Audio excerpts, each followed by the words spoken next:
रहीम अस्सलाम वालेकुम। अतीका खान के साथ वेलकम टू खान और सुजाना विद अतीका। जी तो मेरे व्यूअर्स, आज आपके लिए बहुत ही मज़ेदार सी हर किसी के फेवरेट केक रेस्क्यू रेसिपी लेकर आई हूँ। बहुत आसानी से किस तरह से बहुत सिंपल तरीके से आप उसको बेकरी से अच्छा केक रेस जो है वो घर पर तैयार कर सकते हैं, और वो भी बगैर ओवन के।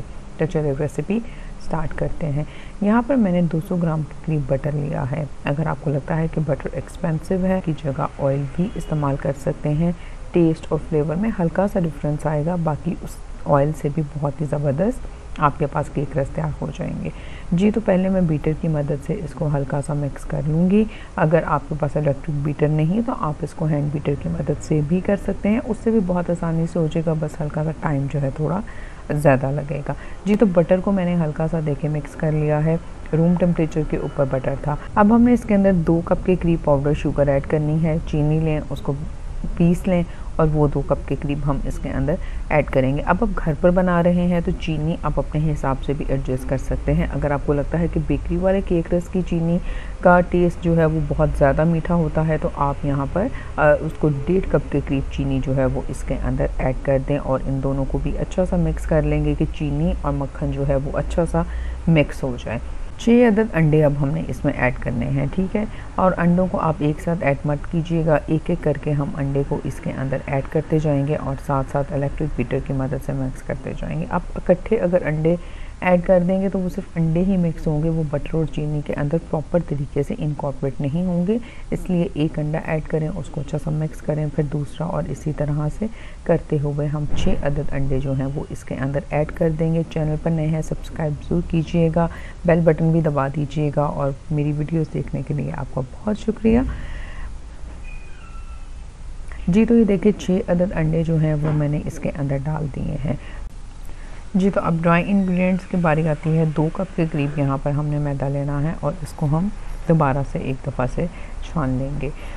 बिल्कुल लेवल कर कर आपने कप को बिल्कुल लेवल कर कर जो है वो मैदा इसके अंदर इस्तेमाल करना है। छाना पहले भी होता है, लेकिन एक दफ़ा ये छानने से कि इसके अंदर किसी किस्म की कोई गुठली ना बने। गुठली नहीं बनेगी तो मिक्सिंग जो है वो बहुत अच्छी हो जाती है। 1 टेबल स्पून के करीब बेकिंग पाउडर चला जाएगा, और इसको हम छान लेंगे और हम इसको दोबारा से मिक्स कर लेंगे। इसको हल्का सा पहले आप स्पैचुला की मदद से मिक्स कर लीजिएगा, ताकि जब आप इलेक्ट्रिक बीटर से करें तो मैदा जो है वो एकदम से उड़ेगा नहीं, जिस तरह से अभी ये उड़ा है। तो खैर ये हमने इसको थोड़ा सा मिक्स कर लिया है, चीज़ें जो है मैदा उसके अंदर मिक्स हो गया है। हाफ़ टेबल स्पून के करीब अब हम इसके अंदर वनीला एसेंस ऐड करेंगे, और 1/4 टीस्पून के करीब येलो फूड कलर इसमें चला जाएगा। तो बस इनको भी हम अच्छा सा इसके अंदर मिक्स कर लेंगे कि बैटर के अंदर ये सारी चीज़ें अच्छे से मिक्स हो जाएं। बहुत ही सिंपल सी है। चैनल को सब्सक्राइब करना, बेल बटन दबाना बिल्कुल मत भूलिएगा। इसके अलावा और भी बहुत सी मज़ेदार डिज़र्ट्स की, केक्स की रेसिपी चाहिए तो मेरे चैनल को विज़िट कीजिएगा। जी तो बैटर हमारे पास बहुत तैयार हो चुका है। यहाँ पर हमने ये ट्रे ले ली है, इसके अंदर मैंने बटर लगा दिया था, और ऊपर ये बटर पेपर रखकर उसके ऊपर भी हल्का सा हमने बटर से इसको ग्रीस कर लिया है। तो सारे का सारा बैटर इसके अंदर चला जाएगा। अच्छा सा बैटर हम इसके अंदर ये सारा डाल देंगे, और हमारा देसी ओवन जो है वो रेडी हो चुका है।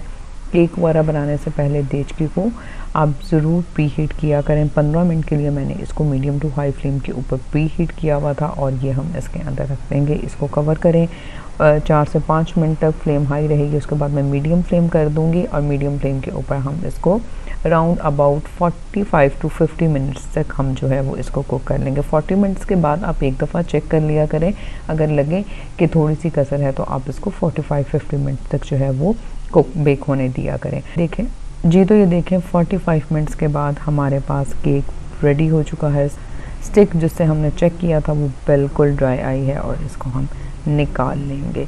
अगर आप केक को इस तरह से खाना चाहते हैं तो भी खा लें। बहुत ही मज़ेदार और बहुत ही सॉफ्ट केक जो था वो बना था। मैं आपको कटिंग कर कर दिखाती हूँ, ये आप चेक कर सकते हैं कि माशाल्लाह से इतना मज़ेदार और सॉफ्ट केक रस तक पहुँचने से पहले पहले ही आधा केक जो था वो ख़त्म हो चुका था। ये इतना मज़ेदार और इतना सॉफ्ट बनता है। इंग्रेडिएंट्स को बस आप इसी तरीके से फॉलो कीजिएगा।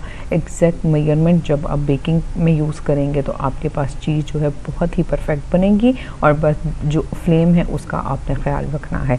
तो जो इसको कटिंग कर लेंगे देखिए केक रस की कटिंग अब आप अपनी मर्ज़ी से भी कर सकते हैं। छोटे केक रस बनाने हैं या फिर बड़े केक रस बनाने हैं, ये आपके ऊपर है। जिस तरह से भी आपको पसंद है, मोटे, लंबे, छोटे, पतले, वो आप अपने हिसाब से कट कर लीजिएगा। ये देखें, ये मैंने ट्रे ली थी, इसके अंदर मैंने बटर पेपर रख दिया है। ग्रीस इसको नहीं किया, जस्ट इसके अंदर बटर पेपर रखा है और इसके ऊपर मैं ये केक रस जो है वो सेट कर दूँगी। केक का जो केक बचा था इसको मैंने बाद में सोचा था कि इससे केक रस तैयार करेंगे, लेकिन वो ख़त्म हो गया कि बना ही ना सकी। खैर, इसको हमने दोबारा से प्री हीट किए हुए देचकी के अंदर रख देना है और तकरीबन 10 मिनट तक आप इसको कुक करें और उसके बाद उसकी साइड को आप चेंज कर दें। और साइड को चेंज करने के बाद 10 से 15 मिनट तक दोबारा बिल्कुल लो फ्लेम के ऊपर, इसलिए आपने बिल्कुल दम वाली फ्लेम के ऊपर 15 मिनट तक एक साइड पर और फिर उसकी साइड को चेंज करके 15 मिनट तक आप दूसरी साइड से इसको कर लीजिएगा। और अगर हम दम वाली फ्लेम नहीं करेंगे तो उससे क्या होगा, ये देखें। जैसे मैंने ये देचका उठाया है, फ्लेम थोड़ी सी तेज़ थी तो बीच में से आपके केक रस इस तरह से डार्क ब्राउन होना या फिर जलना स्टार्ट हो जाएंगे। इसको मैं बाहर निकाल लूँगी। बहुत ही ज़बरदस्त और मज़ेदार से केक रस जो हैं ये तैयार हुए हैं। इनका टेक्सचर, इनका क्रंचीनेस बहुत ही ज़बरदस्त थी, बिल्कुल जिस तरह से आप बाज़ार से लेकर आते हैं। खुद अब घर पर बनाएं तो बहुत ही मज़ेदार बनेगी और अपने हाथों से बनाई हुई चीज़ का तो मज़ा ही कुछ और है जी। तो बस आपने फ्लेम का ध्यान रखना है। ये ध्यान रखिएगा कि जिस देचके में आप बना रहे हैं उसको इक्वल फ्लेम चारों तरफ से मिले। ये ना हो कि कहीं पर फ्लेम ज़्यादा है और कहीं पर हल्की है, उससे भी आपके केक रस जो हैं वो ख़राब हो सकते हैं। तो बस इसको हम निकाल लेंगे, गर्मा गर्म चाय के साथ इसको सर्व कीजिएगा। बहुत ही मज़ेदार बनते हैं। आप बनाकर इसको स्टोर भी कर सकते हैं, बिल्कुल भी ये ख़राब नहीं होंगे। ज़्यादा सारा इंग्रेडिएंट्स ले लें, एक ही दफ़ा बनाकर इनको आप रख लें। ज़रूर ट्राई कीजिएगा। फिर मिलूँगी एक नई और बहुत ही मज़ेदार सी रेसिपी के साथ। Stay safe, thank you very much and अल्लाह हाफ़िज़।